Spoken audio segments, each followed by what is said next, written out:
ჩამოვიდეს, ხო ჩამოვიდეს. ბატონო ირაკლი, ჩვენზე ამბობთ, თქვენი თავდაპირველი კაბინეტი ასე უპასუხა 4 ოქტომბერს ირაკლი ღარიბაშვილმა ტვ1-ის კითხვას მის შესაძლო დაკავებაზე. ეს იყო ბოლო და უკანასკნელი სათქმელი არჩევნების დღეს. არც ოცნებისთვის გამოუცხადებია მხარდაჭერა და არც ივანიშვილისთვის უთქვამს ტრადიციული მადლობა. ბატონო ირაკლი, მადლობა მაინც უთხარით ბატონ ბიძინას, მაგას აკეთებდა ყოველთვის და მადლობა მაინც. ანუ არ გაქვთ ლაპარაკის უფლება? მხოლოდ ჯოშერ ბურჭულაძეს ასე და მაინც არ გააჩნევთ ბატონო ირაკლი. საკუთარ მეგობრებს მაინც დაელაპარაკეთ. ბატონო ირაკლი. პროკურატურამ ჩხრეკა ირაკლი ღარიბაშვილის, გრიგოლ ლილვაშვილის, ოთარ ფარცხალაძის და მათთან დაკავშირებული პირების სახლებში სუსთან ერთად ჩაატარა. განცხადებაში წერია, რომ ერთ-ერთი საქმე სუსის ანტიკორუფციულ ბიუროშია. ამოიღეს ფული, საბუთები და ელექტრონული მოწყობილობები, სადაც სავარაუდოდ ინფორმაცია ინახება. ამ რეპორტაჟში მოგიყვებით, რა ქონებით მოვიდა და რა ქონებით წავიდა პრემიერის პოსტიდან ირაკლი ღარიბაშვილი. ირაკლი ღარიბაშვილის გამდიდრების ისტორია თანამდებობაზე დანიშვნიდან 1 წელში იწყება. 2012 წლამდე, სანამ ქართული ოცნება ხელისუფლებაში მოვიდოდა, ყოფილი პრემიერ-მინისტრი და მისი ოჯახი დედოფლის წყაროში თავისუფლების ქუჩაზე ამ ერთ სახლს და მიწის ნაკვეთს ფლობდა. ახლა კი ყოფილ პრემიერს საქართველოს პრეზიდენტის სასახლეზე ორჯერ უფრო დიდი საგვარეულო მამულები აქვს.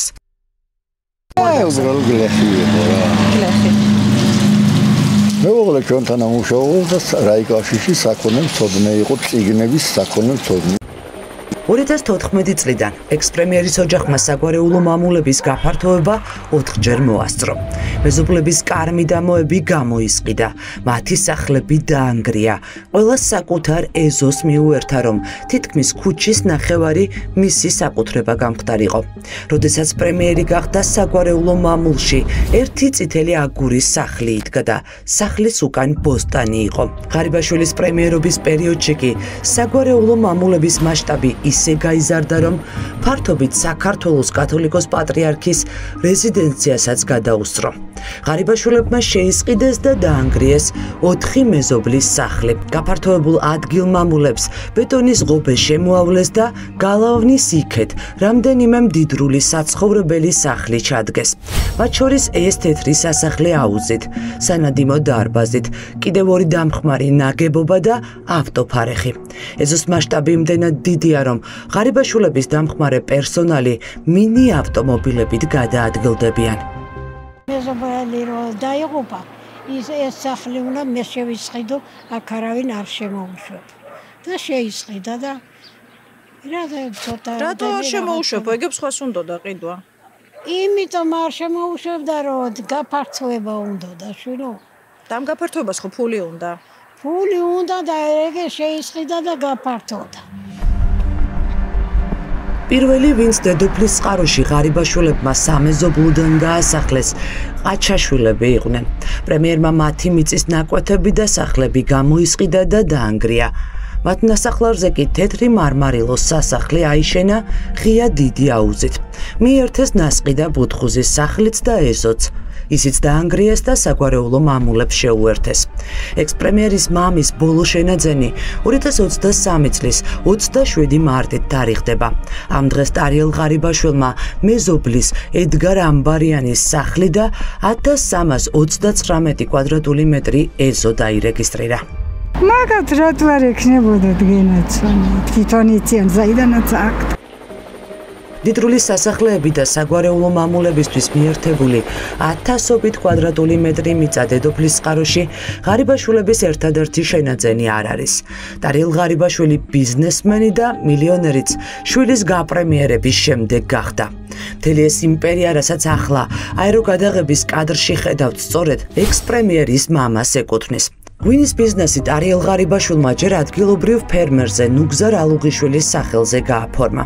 მას შემდეგ რაც ამ თემაზე ჟურნალისტური გამოძიება ჩვენმა გუნდმა მოამზადა, 2023 წლის 12 ოქტომბერს ღარიბაშვილის მამამ ეს კომპანია სრულად გადაიფორმა.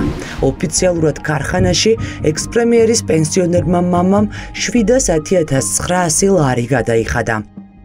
არიელ ღარიბაშვილს წელი ხე ვიგე გითხება რამდენად ხე ვიგე გითხება გადი გაიტო გორე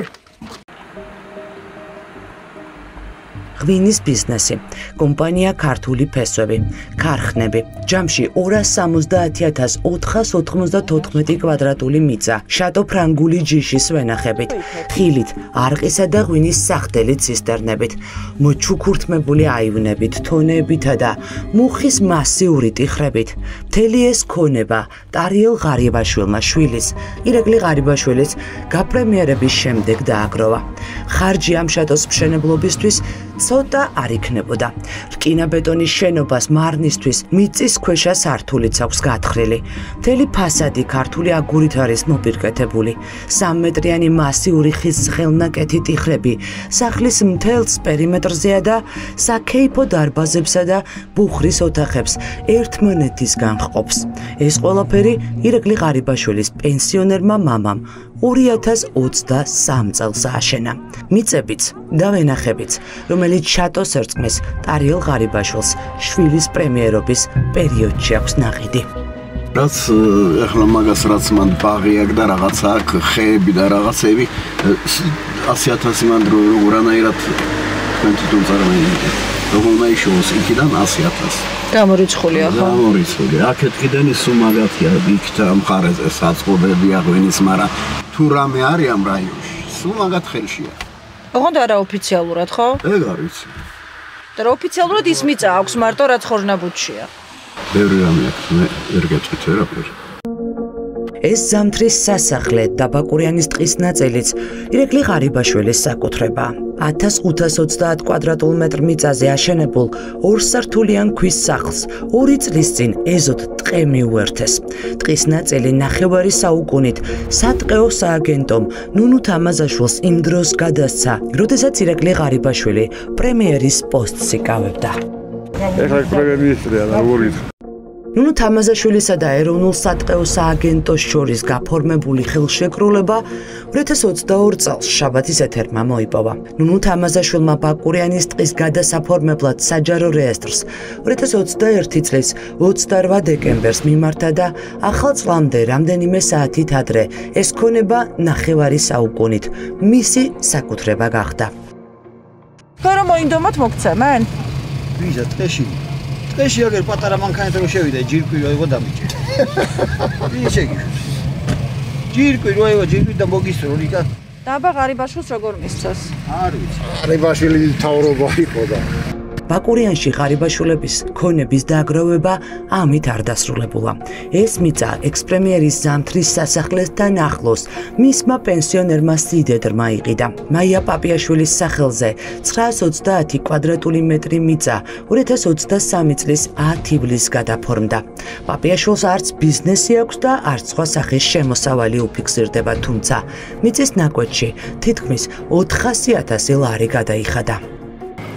ქალბატონო მაია. ეხლა ეს თავხედობა. რა შუაშია თავხედობა? რა შუაშია თავხედობა? კითხვები გვაქვს ქალბატონო მაია. ღარიბაშვილების ოჯახის სახელზე მხოლოდ დიდძალი უძრავი ქონება არ ირიცხება. ექს-პრემიერის ბალანსზეა ძვირადღირებული საათები და მდიდრული მანქანების ავტოპარკიც. 18 კარატიანი ოქროთი დაფარული შვეიცარიული მაჯის საათი, რომელიც 300.000 ღირს ღარიბაშვილმა პრემიერად მოსვლის შემდეგ ხელზე მალევე მოირგო. ალპატეკ ფილიპის ბრენდის გარდა მის მაჯაზე ჯამში 8 ძვირადღირებული საათი დავთვალეთ. მათ შორის ბრეკეტს ალიგატორის ტყავის სამაჯურით.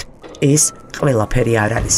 ღარიბაშვილების საცხოვრებლის ეზო ძვირადღირებული მანქანების ავტოსალონს გავს. ლექსუსი, ტოიოტა, რენჯ როვერი, აუდი, ჰაილუქსი, ფორდ რეინჯერი. ამ ლუქს კლასის მანქანებით ღარიბაშვილის ოჯახი სარგებლობს, თუმცა მათი დიდი ნაწილი ღარიბაშვილების სახელზე გაფორმებული არ არის. 600,000 ლარის ღირებულების ტოიოტა Land Cruiser-ით გადაადგილდება ექს-პრემიერის პენსიონერი მამაც. არც ეს მანქანა ტარიელ ღარიბაშვილის საკუთრება. ჩნდება კითხვა, ვიზია ავტომობილები, რომლითაც ღარიბაშვილის ოჯახი სარგებლობს და აჩუქეს თუ არა გავლენების დამსახურებით. არ გეუხერხულებათ. ნახეთ, ვინ გაჩუქათ ეს ავტომობილი? ირაკლი ღარიბაშვილს შემოსავალზე მეტი ყოველთვის გასავალი ჰქონდა. დათვლილია, რომ პრემიერის ხელფასი მხოლოდ ქართულ ბანკის ვალის გადასახდელადაც არ იყო საკმარისი, რომელიც 360,000 ლარის ღირებულების 2 ავტომობილის შეძენის გამო აიღო და ამ დრომდე არ დაუფარავს. ექს-პრემიერის შავ ფულზე ჯერ კიდევ მაშინ გაჩნდა კითხვები, როცა ის შინაგან საქმეთა და თავდაცვის მინისტრის თანამდებობას იკავებდა. დიდძალი ქონების დაგროვების პარალელურად მისი მთავარი სკანდალი სამთავრობო თვითმფრინავით არდადეგებზე ფრენას ეხება. როდესაც ირაკლი ღარიბაშვილმა თვითმფრინავის CRG-200 შვებულების დროს პირადი მიზნებისთვის გამოიყენა და მიუნხენში დასასვენებლად ოჯახთან ერთად გაფრინდა. დავაბრუნეთ ჩვენი რეისით. როგორ? ჩვენი რეისით უკან დავაბრუნეთ ისე. და მე ისე უკან წავიდნენ, რომ პრემიერი ჩამოეყონათ? ჩვენი რეისით გავუშვით უკან. რას ხედავ ამაში? არა, დავიბენი. ნახეთ, პრემიერი წაიყვანეს პილოტებმა მიუნხენში. და მე უკან დავაბრუნეთ. პილოტები წამოვიდნენ, თვითმფრინავი დატოვეს. და დატოვეს ტექ მომსახურებაზე. დიახ. და მე წამოვიდნენ უკან. მე წავიდნენ ისევ მიუნხენში. კი ბატონო. და წამოიყვანეს თვითმფრინავი და პრემიერის ოჯახი. ჩვენი რეისით გაფრინდნენ და წამოიყვანეს პრემიერი. მე რას ხედავ თამაში რა. პრემიერ-მინისტრია, თქვენი სხვა ეგონეთ რა.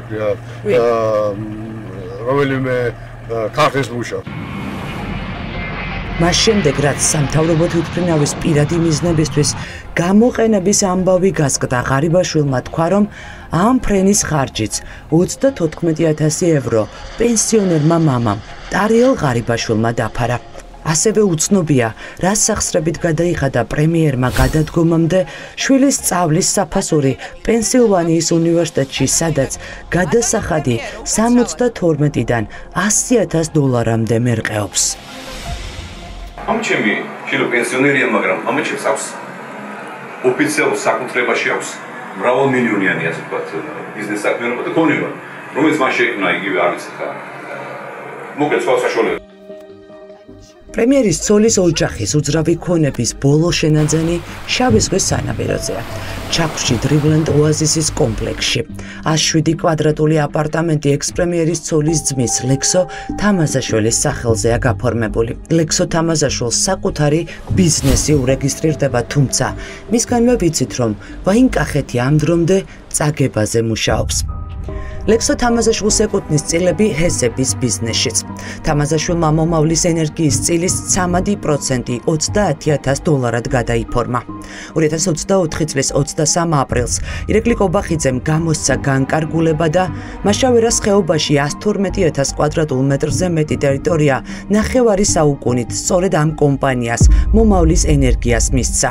პრემიერის ამ გადაწყვეტილებიდან მეორე დღეს ამავე კომპანიაში ლექსო თამაზაშვილი წილის მფლობელი გახდა.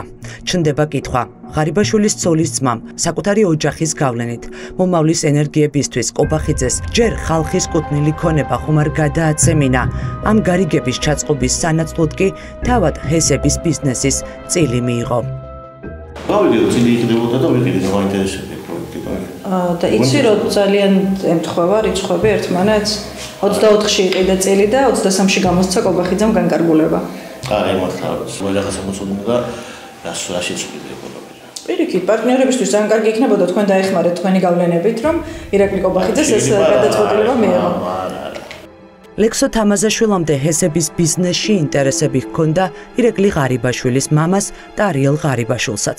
დოკუმენტების შესწავლის შედეგად ჰესების ბიზნესში მიქაუტაძის, ირაკლი ღარიბაშვილის და ბიძინა ივანიშვილის ოჯახის ინტერესები იკვეთება. დოკუმენტების მიხედვით, ტარიელ ღარიბაშვილს ნახიდური ჰესის 16%-იანი წილი კორუფციის ბრალდებით დაკავებული რომეო მიქაუტაძის ოჯახის წევრმა საბაზროზე ბევრად იაფად $3652 მიყიდა.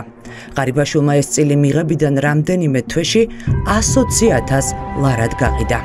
რა როლი აქვს ღარიბაშვილს ამ ბიზნესებიდან ფულის აღებაში? მათ შორის ჰესების, ეს ხომ მარტივი კითხვაა. ის ხომ ქართული ოცნების მთავრობის წევრი იყო, ირაკლი ღარიბაშვილის ახლო გარემოცვის წევრი. ღარიბაშვილს უკავშირდება ეს ყველაფერი?